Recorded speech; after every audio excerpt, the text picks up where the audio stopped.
لا أعبد ما تعبدون۔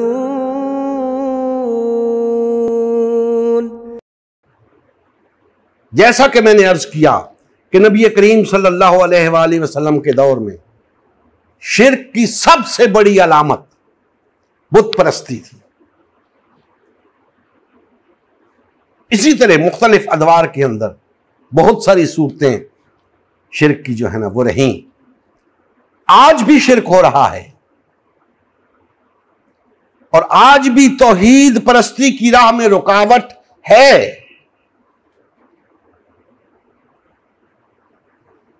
سب سے پہلے اگر ہم یہ دیکھیں کہ اس روئے زمین کے اوپر توحید پرستی ہے بھی یا نہیں،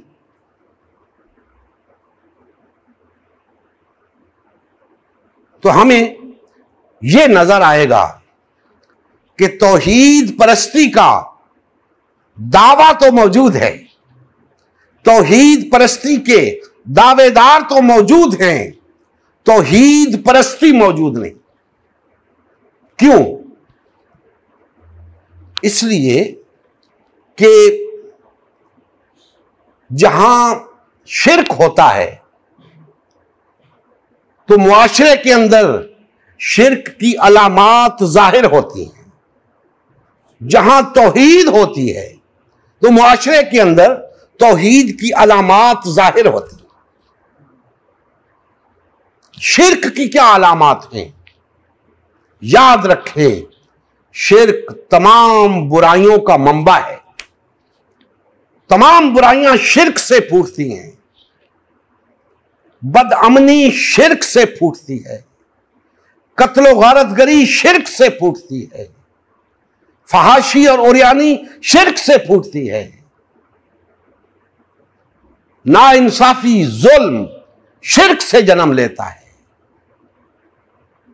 ہر برائی، ہر ظلم اس کا منبع شرک ہے، اور اس کے مقابلے میں توحید، اگر معاشرے کے اندر توحید ہو تو معاشرے میں امن نظر آئے گا، معاشرے کے اندر خوشحالی نظر آئے گی، معاشرے کے اندر عدل و انصاف نظر آئے گا، معاشرے کے اندر عفت اور حیا نظر آئے گا۔ یہ توحید کے ثمرات ہیں، توحید پرستی کے انعامات اور فوائد ہیں جو معاشرے میں نظر آنے چاہیے۔ محض توحید پرستی کے دعوے سے کوئی توحید پرست نہیں بن جاتا۔ توحید پرستی خود بتاتی ہے کہ توحید پرستی ہو رہی ہے یا نہیں ہو رہی۔ تو آج اگر ہم اپنے معاشروں کے اوپر نظر دوڑائیں تو ہمیں ہر طرف برائی ہی برائی نظر آتی ہے، بدامنی نظر آتی ہے، معاشی بدحالی نظر آتی ہے، قتل و غارت گری نظر آتی ہے، ظلم اور ناانصافی نظر آتی ہے۔ اور یہ تمام علامات شرک زدہ معاشرے کی ہیں۔ توحید پرست معاشرے کے اندر یہ چیزیں نہیں ہوتی ہیں تو بہت کم ہوتی ہیں۔ غلبہ کس بات کا ہوتا ہے؟ امن کا، عدل و انصاف کا، خوشحالی کا۔ لیکن یہاں تو ہم دیکھتے ہیں بے راہ روی ہے، بے حیائی ہے، اللہ کے احکامات سے بغاوت ہے، خواہش نفس کی پیروی ہے، شرک ہی شرک نظر آتا ہے۔ ہمارے مسلمان بھائیوں کو ہماری بات کڑوی لگتی ہے، حقیقت یہی ہے۔ کیوں نہیں آنکھیں کھولتے ہو؟ آنکھیں کھول کے دیکھو، تمہیں توحید نظر آتی ہے؟ کہیں نظر نہیں آتی۔ تم نے چند رسومات کو توحید پرستی کا نام دے لیا ہے۔ جب یہ سورہ مبارکہ نازل ہوئی تھی اس وقت اللہ نے فرمایا اپنے حبیب سے کہ فرما دیجئے تمہارا دین تمہارے لیے، میرا دین میرے لیے۔ کون سا دین؟ جس کی نماز بھی ابھی نازل نہیں ہوئی تھی، کون سا دین جس کے روزے بھی ابھی نازل نہیں ہوئے، جس کا حج بھی ابھی نازل نہیں ہوا، جس کے وہ احکامات بھی ابھی نازل نہیں ہوئے، حتیٰ کہ داڑھی کے متعلق بھی نبی کریم صلی اللہ علیہ وآلہ وسلم کے فرامین ابھی موجود نہیں، شلوار کو ٹخنوں سے اوپر کرنے کے احکامات بھی موجود نہیں، آمین بالجہر کے احکامات بھی موجود نہیں۔ الغرض وہ بے شمار اختلافات جن کی بنیاد پر آج توحید پرست مشرک ہو چکے ہیں، یہ تو موجود ہی نہ تھے۔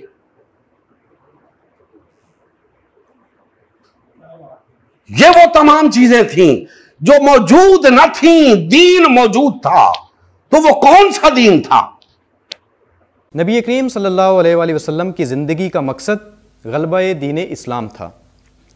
اس مقصد کے حصول کے لیے امت مسلمہ کی تشکیل ہوئی۔ امت مسلمہ نے نبی کریم صلی اللہ علیہ وآلہ وسلم کی سیادت و قیادت میں اسلام کو غالب و نافذ کیا۔ جب تک امت مسلمہ میں وحدت رہی، اسلام کا غلبہ برقرار رہا۔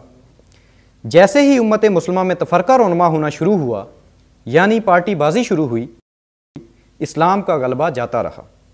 آج غلبہ دین اسلام کی بحالی کی واحد صورت امت مسلمہ کی تشکیل نو ہے۔ الحمدللہ ہم نے غلبہ دین اسلام کی بحالی کے لیے اللہ کے رسول کی جماعت امت مسلمہ کو بحال و فعال کرنے کا بیڑا اٹھایا ہے۔ یہ ہمارا ہی نہیں، ہر کلمہ گو کا اولین فریضہ ہے کہ ہر قسم کے باطل اور طاغوتی نظام کے خلاف اٹھ کھڑا ہو اور غلبہ دین اسلام کی بحالی کے لیے فرقہ واریت اور پارٹی بازی سے کنارہ کش ہو کر صرف اور صرف امت مسلمہ کو بحال و فعال کرنے میں اپنا تن من دھن لگائے۔ اس مشن کا حصہ بن کر اپنا فرض منصبی ادا کیجیے، حق مسلمانی ادا کیجیے۔ مزید تفصیل کے لیے ہمارا یوٹیوب چینل امت مسلمہ سبسکرائب کریں۔ ہمارا فیس بک پیج امت مسلمہ کی تشکیل نو لائک کریں۔ اس پیغام کو زیادہ سے زیادہ شیئر کریں۔ سوال و جواب یا فیڈ بیک کے لیے ہمارا واٹس ایپ گروپ یا میسنجر گروپ جوائن کریں یا اس نمبر پر رابطہ کریں۔ نمبر اور تمام لنکس ڈسکرپشن میں بھی موجود ہیں۔ جزاک اللہ خیر۔